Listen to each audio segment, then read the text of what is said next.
नमस्कार दोस्त, आइए हम लोग सीखते हैं सम एप्लीकेशन ऑफ ट्रिग्नोमेट्रिक्स, जिसमें हम लोग सीखने वाले हैं।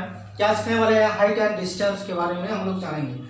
हाइट और डिस्टेंस क्या होता है? जैसे एक माउंटेन हो या कोई बिल्डिंग्स हो या कोई टावर हो, उसकी जो ऊंचाई होता है उसको हाइट बोलते हैं, और उस टावर और हमारे बीच की जो दूरी होता है उसको हम लोग डिस्टेंस बोलते हैं।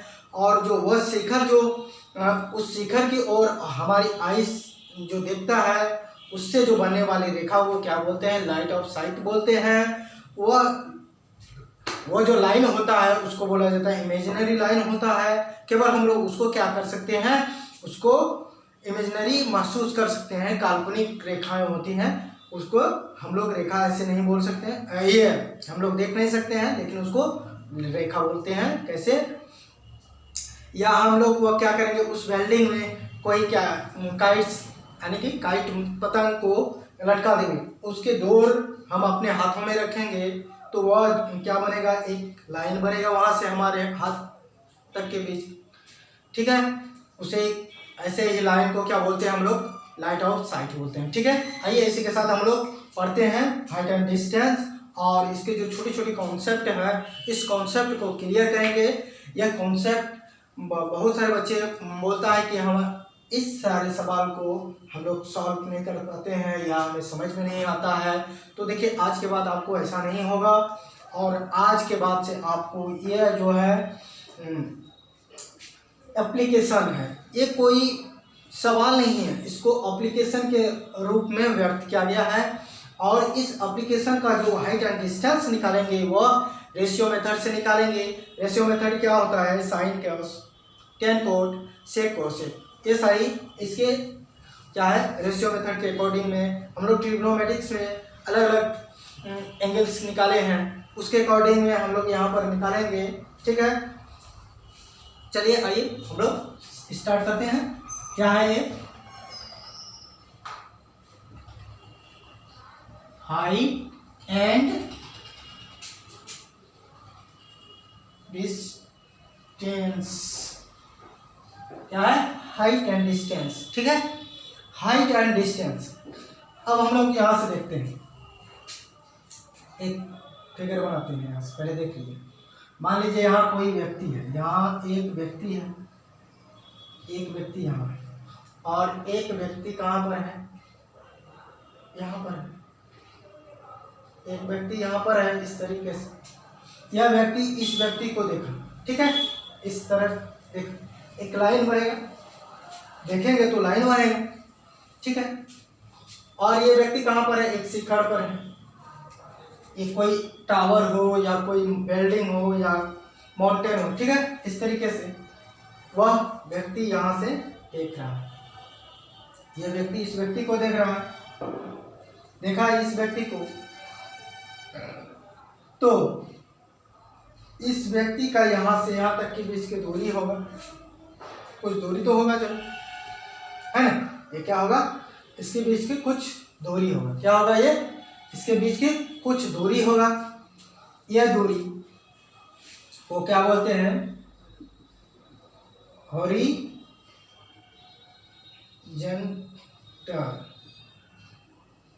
Horizontal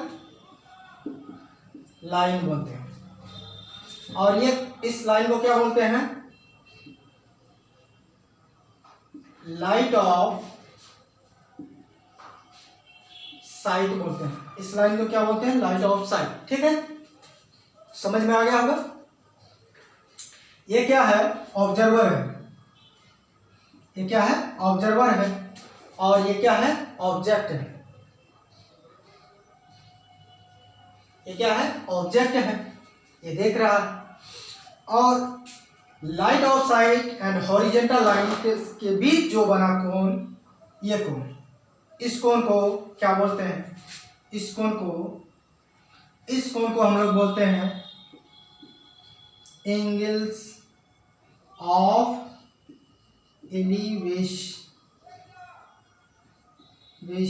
angle of elevation. ठीक है, एंगल ऑफ एलिवेशन हो गया।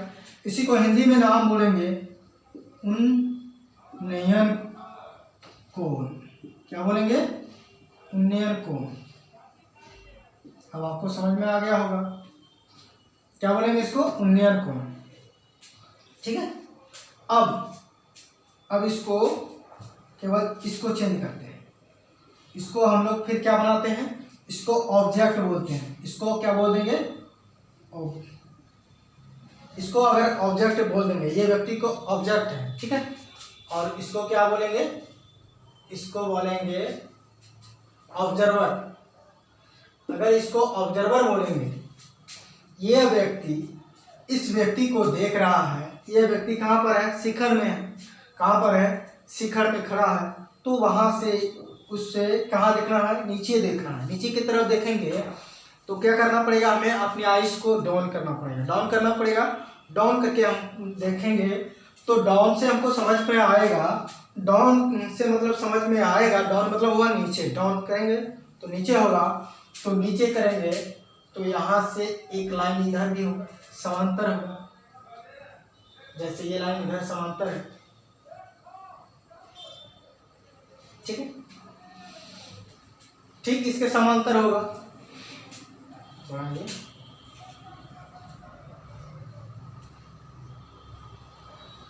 ऐसे, ठीक है, ये समांतर हो। तो ये क्या हुआ, ये हॉरिजेंटल लाइन हो।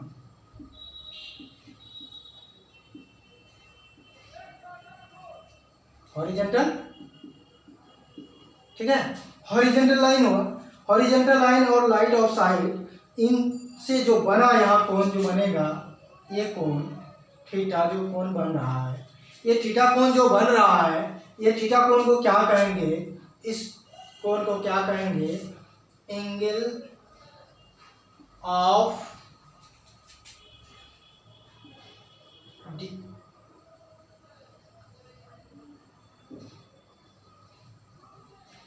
Of depression. एंगल ऑफ क्या बोलेंगे इसको, डिप्रेशन। क्या बोलेंगे इसको, एंगल ऑफ डिप्रेशन। इसका हिंदी क्या होता है, अवनमन होता है।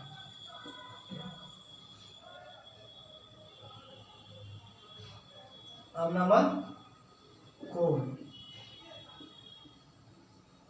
ठीक है। ये क्या हुआ, अवनमन कोण हुआ। अब आपको समझ में आ गया होगा कि ऊपर जो कोण बनेगा, ऊपर जो कोण बनेगा वह कौन सा होगा, ऊपर जो कोण बनेगा वो कौन सा कोण बनेगा, वो बनेगा हमारा कौन सा कोण, अवनमन कोण। अवनमन कोण मतलब डिप्रेशन।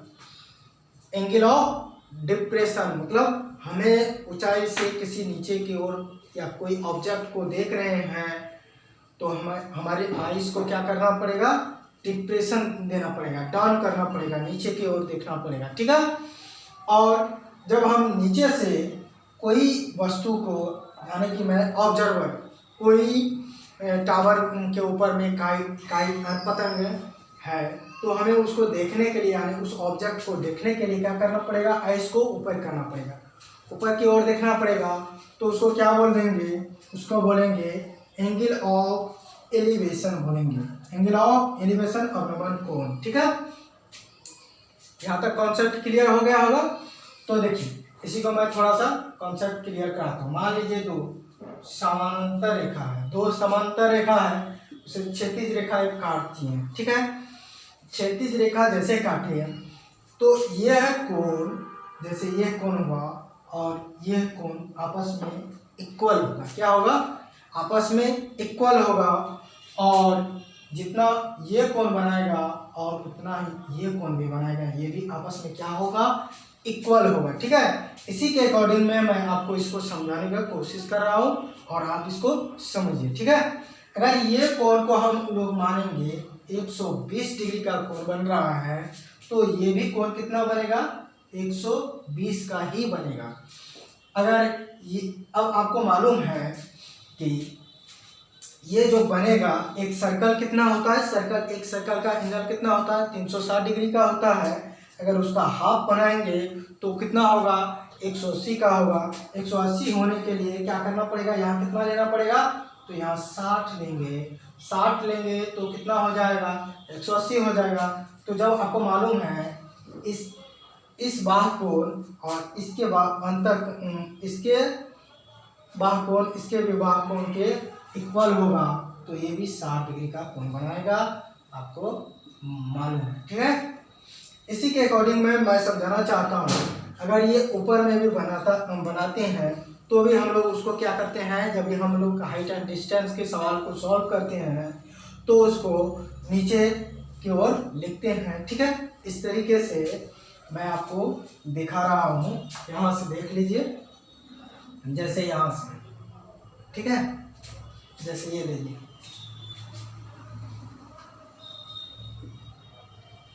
यहाँ,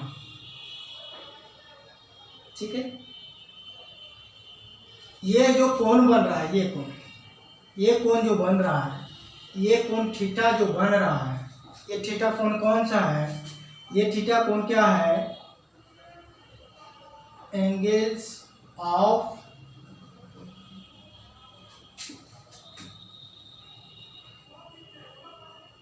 डिप्रेशन है। क्या है ये, एंगल ऑफ डिप्रेशन। ठीक है, ये कौन सा कोण बना, अवनमन कोण। क्या है, अवनमन कोण। समझ में आ रहा है, डेफिनेट समझ में आया होगा। और ये क्या बना है, 90 डिग्री का है, समकोण, इस तरीके से। यहाँ तक तो आपको समझ में आ गया होगा। और एक और हम बताते हैं, यहाँ से यही लेते हैं, ये हुआ इस तरीके से है, ये जो है ये तो 90 डिग्री होगा, और ये कौन सा होगा, ये कौन जो बोलते हैं, ये हुआ एंगल ऑफ क्या, एलिवेशन। ठीक है, क्या है ये, एंगल ऑफ एलिवेशन। ठीक है, एंगल ऑफ एलिवेशन, उन्नयन कोण। समझ में आ गया,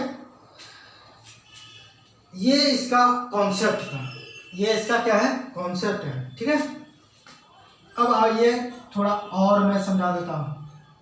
जब भी राइट एंगल ट्रायंगल होता है, जब भी राइट एंगल ट्रायंगल की बात करेंगे, राइट एंगल ट्रायंगल जो होता है, थोड़ा ये बड़ा हो गया। ठीक है, जब हम लोग राइट एंगल ट्रायंगल की बात करेंगे यहाँ से, ठीक है, अगर ये 90 डिग्री का कोण बना रहा है, ठीक, अगर ये 45 डिग्री का कोण बनाएगा तो इसको भी 45 डिग्री का ही कोण बनाना पड़ेगा। जब दोनों कोण आपस में बराबर होगा तो दोनों भुजाएं भी आपस में बराबर होगा, एक ये होगा, ये भी पैरेलल होगा, समांतर होगा, इसको भी एक होना पड़ेगा।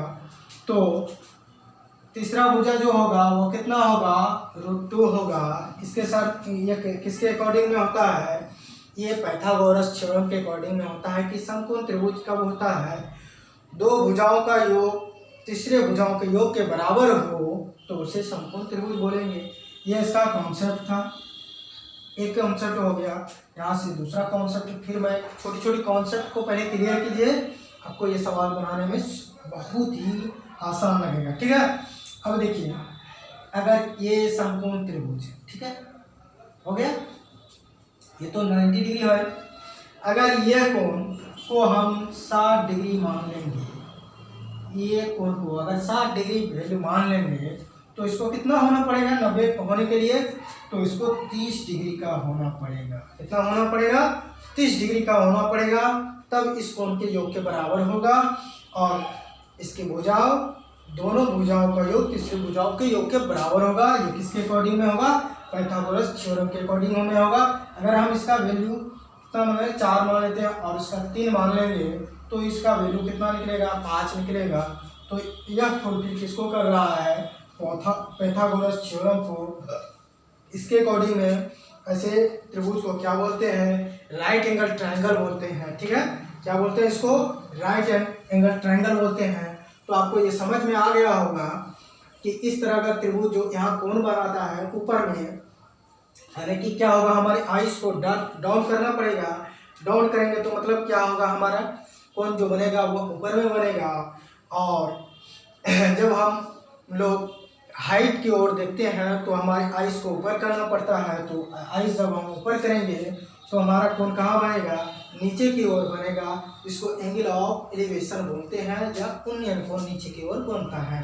तो ये हो गया। इसी को मैंने इस तरीके से इस डायग्राम से मैंने आपको समझाने की बहुत कोशिश की और आप लोग समझ भी गए होंगे। तो आइए इसी के साथ ये सारी छोटे छोटे कॉन्सेप्ट के साथ मैंने आपको क्लियर कराया। तो आइए इसी के साथ अब हम लोग सवाल को सॉल्व करते हैं। ठीक है,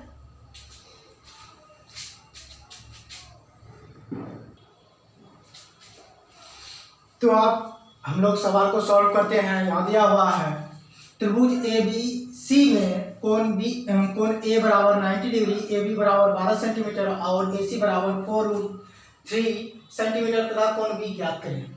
इसके अकॉर्डिंग में आइए हम लोग पहले फिगर बनाते हैं इसके अकॉर्डिंग। ठीक है, ये क्या है, ये समकोण त्रिभुज है। इस तरह से इसको मिला दिए। ठीक है, ये मिला दिए। अब कोण ए क्या कर रहा है 90 डिग्री, तो ये कोण ए होगा, इसको कोण बी मान लेते हैं और ये सी।